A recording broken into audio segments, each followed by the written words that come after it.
Hello, Ayurveda mentor में आपका स्वागत है।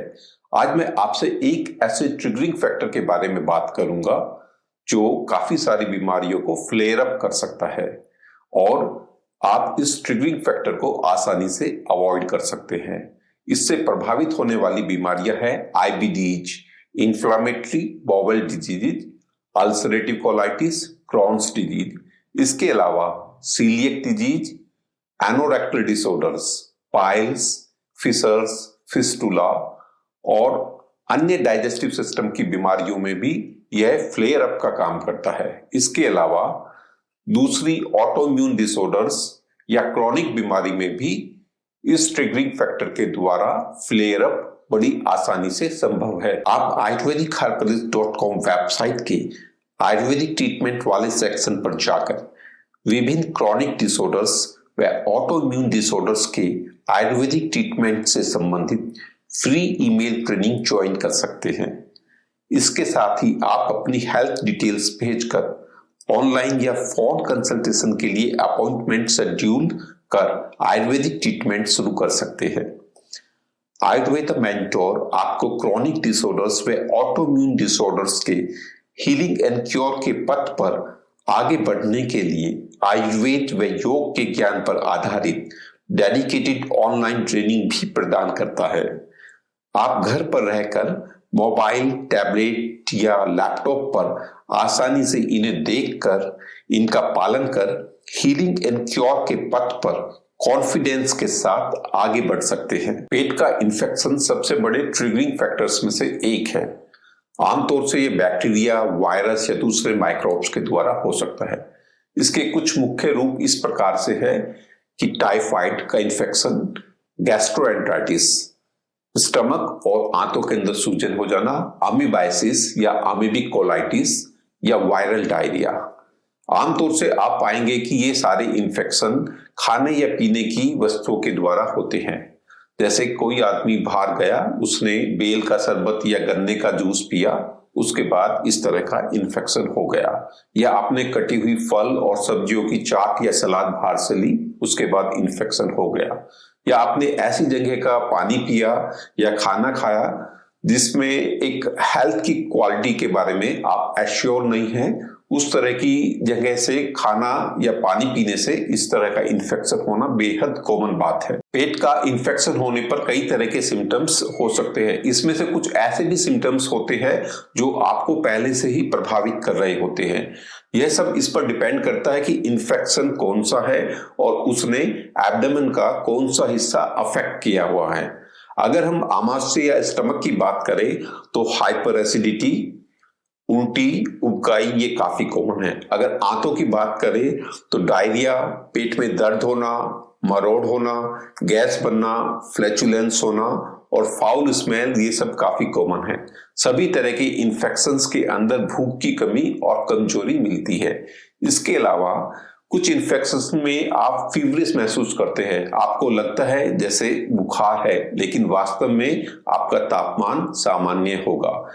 दूसरे इन्फेक्शंस के अंदर आपका लो ग्रेड फीवर आता है और दूसरे इन्फेक्शंस में हाई ग्रेड फीवर भी हो सकता है। इसमें सबसे इंपॉर्टेंट बात है कि ये इन्फेक्शंस को आप किसी बाहर के सोर्स से ट्रेस कर सकते हैं और आमतौर से ये सारे सिम्टम्स कुछ घंटों या कुछ दिनों के अंदर आप ट्रेस कर सकते हैं। पेट का इन्फेक्शन होना कई सारी बीमारियों के लिए फ्लेयर अप का काम करता है। इसमें सबसे इंपॉर्टेंट है IBDs, inflammatory bowel disease, ulcerative colitis and Crohn's disease. इसके साथ सीलिएक डिजीज भी काफी इंपॉर्टेंट है। एनोरेक्टल डिसऑर्डर्स जैसे पाइल्स, फिशर्स, फिस्टुला, इसके अंदर भी पेट का इन्फेक्शन फ्लेयर अप का काम करता है। और वास्तव में जितनी भी ऑटो इम्यून डिसऑर्डर्स है या क्रॉनिक डिजीज है, उसके सिम्टम्स को भी किसी न किसी प्रकार से पेट का इन्फेक्शन होने पर फ्लेयर अप का काम होता है या उसके सिम्टम्स अपने एग्रीवेटेड कंडीशन में आ जाते हैं। आमतौर से देखा गया है कि अगर किसी को पेट का इन्फेक्शन हो जाता है तो उसका इलाज केवल 3 से 7 दिनों के अंदर पूरा हो जाता है और वो इलाज भी घर पर रहकर ही बड़े आराम से हो सकता है। लेकिन ऐसा क्यों होता है कि इन बीमारियों के अंदर पेट का इन्फेक्शन एक बड़े स्ट्रॉन्ग फ्लेयर अप का काम करता है, एक ट्रिगरिंग फैक्टर का काम करता है। अगर आप देखेंगे तो आप पाएंगे कि इन बीमारियों के अंदर स्टमक, छोटी आंत या बड़ी आंत, उसकी इनर लाइनिंग होती है वो पहले से काफी कमजोर होती है, उसके अंदर इन्फ्लामेशन होता है और कई बार अल्सर और ब्लीडिंग भी होती है। उस कंडीशन में अगर बाहर से कोई इन्फेक्शन आता है तो वो उस वीक इनर लाइनिंग को और बुरी तरीके से प्रभावित करता है और इन्फेक्शन एक विकराल रूप धारण कर लेता है, यहां तक कि आईवी फ्लूइड्स या हॉस्पिटलाइजेशन की भी जरूरत पड़ती है। और इसमें सबसे अच्छा यह है कि आप इस तरह के इन्फेक्शन के भारी सोर्स को अवॉइड कर सकते हैं। अगर आप आईबीडीज या किसी दूसरी क्रॉनिक बीमारी के लिए आयुर्वेदिक ट्रीटमेंट ले रहे हैं और उस समय आपको कोई एक्यूट इन्फेक्शन इंट्रोड्यूस हो जाए, उसके सिम्टम्स आ जाए, तो आपको क्या करना होगा? निश्चित रूप से आपको मेडिकल सुपरविजन में एंटीबायोटिक थेरेपी लेनी होगी। आमतौर से आयुर्वेदिक ट्रीटमेंट, चाहे वो आयुर्वेदिक हर्बलिस्ट का हो या किसी दूसरे आप क्वालिफाइड डॉक्टर से ले रहे हो, एक्यूट इन्फेक्शंस के लिए एक पुअर चॉइस है। कई बार ऐसा होता है कि इन्फेक्शन का सोर्स बेहद हल्का होता है, उस टाइम पे आयुर्वेदिक हर्ब्स अपना काम कर सकती हैं, लेकिन अधिकतर ऐसे केसेस में एक्यूट इन्फेक्शंस में आयुर्वेद एक पुअर चॉइस है, चाहे वो इन्फेक्शन किसी भी ऑर्गन का हो। उस समय आपको बिना संकोच के प्रॉपर मेडिकल ट्रीटमेंट लेना चाहिए। अगर आप आईबीडीज या किसी दूसरी क्रॉनिक डिजीज के लिए आयुर्वेदिक ट्रीटमेंट ले रहे हो और अनफॉर्चुनेटली आपको एक्यूट इन्फेक्शन हो जाए, तो उस समय के लिए मेरे कुछ सुझाव हैं। सबसे पहले अपनी कंडीशन को क्लोजली ऑब्जर्व करिए, अपने सिम्टम्स को ऑब्जर्व करिए। जरूरत पड़ने पर मेडिकल सुपरविजन में एंटीबायोटिक्स का इस्तेमाल करिए। अगर हॉस्पिटलाइजेशन की जरूरत पड़ती है तो भी आईवी फ्लूइड्स और एंटीबायोटिक के द्वारा एक्यूट इन्फेक्शंस का इलाज कुछ ही दिनों में संभव है। उस समय रेस्ट करिए, रिजुविनेट करिए। चूंकि आप काफी सारी मेडिकल ड्रग्स या एंटीबायोटिक्स ले रहे होते हैं तो आप उस समय आयुर्वेदिक ट्रीटमेंट को रोक सकते हैं। इसके साथ ही आपको इस एक्सपीरियंस से कुछ लर्निंग लेनी होगी।